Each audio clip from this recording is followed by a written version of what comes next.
bonjour, Marcel Guédé-Gardissement. Aujourd'hui, nous sommes le 31 octobre 2024. Alors, j'observe comme vous qu'il y a beaucoup de dissonances à cause de la nouvelle constitution. Et vous savez, Einstein avait dit la folie servait la même chose et s'attendre à un résultat différent. Nous savons tous que si nous allons à ce référendum, même si le non l'emporte, ils vont tout faire pour celui. Parce que lorsqu'on a décidé de remettre les mêmes personnes aux commissions électorales, nous ne nous attendons pas à un résultat différent de leur. Si le professeur Albert Rondosa, qui a battu à plate couture Ali Bongo, a été déclaré perdant alors que nous avions toutes les preuves, je pense qu'il y a une possibilité pour que la même chose se reproduise. Et la jurisprudence vous voudrait qu'on s'inspire de ce qui s'est passé antérieurement pour changer ce pays. Alors, il s'avère que le référendum est prévu pour le 16. La question que je vais poser à tout le monde ici, combien d'entre vous ont déjà reçu leur carte nationale d'identité? Parce que pour être électeur, il faut avoir une carte nationale d'identité ou un passeport. Combien de vous ont le carte nationale d'identité à jour et combien d'entre vous ont des passeports à jour? Parce que nous ne devons pas reproduire les erreurs du passé et nous retrouver piégés dans une situation qui ne plairait à tout le monde. Alors, je demande au ministre de l'Intérieur, nous ne sommes en compétition avec personne. Monsieur le ministre, on prend notre temps.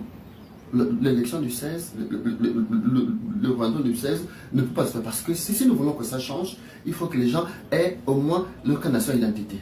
J'avais proposé un chronogramme, les gens auraient eu leur carte nationale d'identité depuis le mois de mai-juin. Mais tout ce que j'ai proposé de ce côté-là n'a pas été accepté. Donc vous savez ce que vous faisiez. Maintenant, moi, j'ai une doléance à faire à la population gabonaise.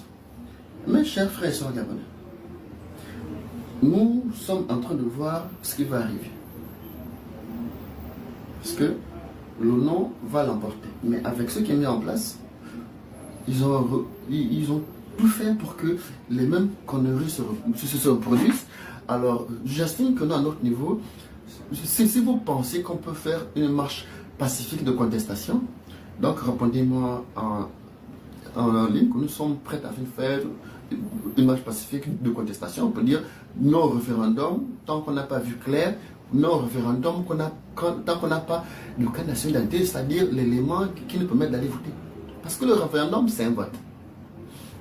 Donc, si vous pensez qu'on peut faire cette marche pacifique, dites-le moi en inbox, vous faites des commentaires, tout le monde.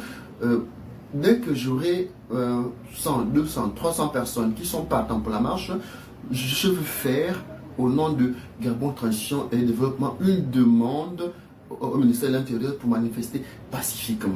C'est-à-dire, le départ pourra se faire de Rio et aller, je suis capable dans ce bord de mer, dire qu'on n'est pas d'accord pour ce référendum. Parce que le pays là, c'est pour nous, le référendum, c'est pour nous.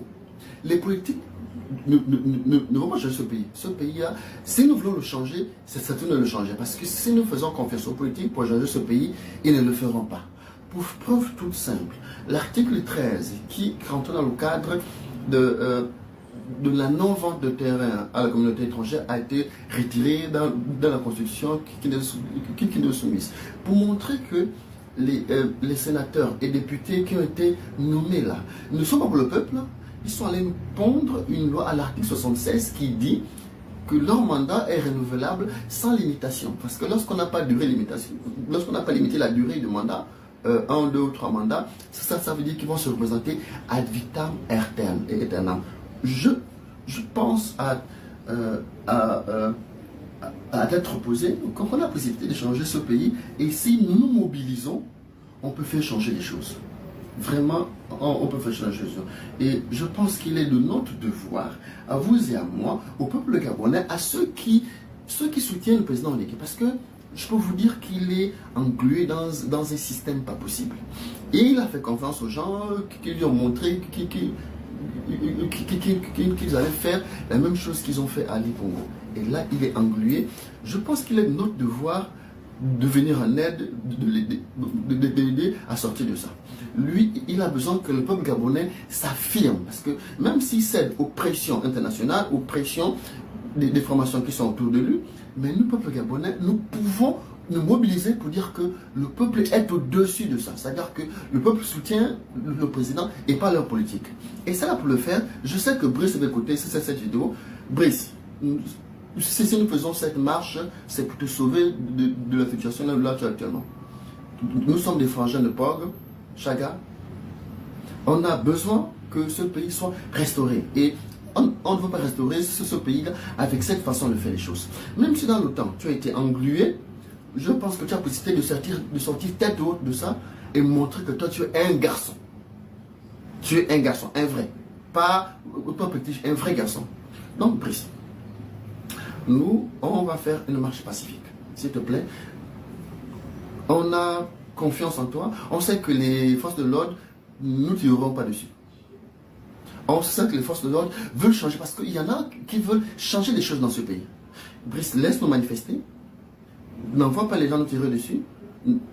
Même si d'autres personnes ont devait être contraires à tes aspirations, interdit à ceux qu'on nous tire dessus. Parce que nous, on va marcher pour contester contre cette constitution, pour contester contre ce référendum. Parce que lorsqu'on t'a plébiscité, c'est parce que tu avais d'abord enlevé le nom Bongo, c'était déjà une chose, mais plus parce que tu as dit désormais à la tête de ce pays, il fallait qu'on ait un Gabonais de père et de mère. Une femme gabonaise de père et de mère, eux-mêmes nés de parents gabonais.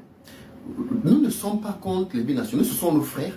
On est nés ensemble, on a grandi ensemble, on a joué au foot ensemble. Mais pour la sauvegarde de l'intégrité territoriale, nous devons verrouiller la fonction présidentielle. Inspirons-nous des constitutions des autres. Bon, c'est important de le faire. Si certains le font ailleurs, nous aussi, on peut le faire chez nous. Ça, il faut verrouiller ça. C'est tout ce que j'ai à dire pour aujourd'hui. Je vous remercie à tous. Si vous pensez qu'on peut sauver ce pays ensemble, si vous estimez que c'est notre Gabon, c'est le seul Gabon que nous avons, je pense qu'on va faire quelque chose de très simple. Vous manifestez. Que non, vous êtes prêts à faire une marche pacifique. Je vais écrire, parce que je sais que le ministre va lire ça. Je vais écrire au nom du peuple gabonais libre, du peuple gabonais qui a cru au 30 novembre. Je vais écrire pour qu'on nous accorde cette autorisation de faire un petit meeting à Rio, d'expliquer aux gens la constitution, d'expliquer ce qui ne marche pas et qu'on marche sans casse parce que la police va encadrer. Sans casse, chose qu'à la présidence, c'est dire qu'on n'est pas d'accord pour cette constitution. Primo, on n'est pas d'accord pour la date du référendum parce que les Gabonais n'ont pas de pièce nationale d'identité. Parce que entre l'élection présidentielle et là, ça fait 1 an et 2 mois déjà, je crois qu'on aurait dû avoir les cartes nationales d'identité. C'est la moindre des choses. Donc, on ne fait pas les choses qui ne rentrent pas dans le cadre des aspirations réelles du peuple. Parce qu'on n'ira pas aux élections référendaires si on n'a pas une carte d'identité. Je vous remercie en espérant que j'ai peut-être trop long. Bonjour chez vous.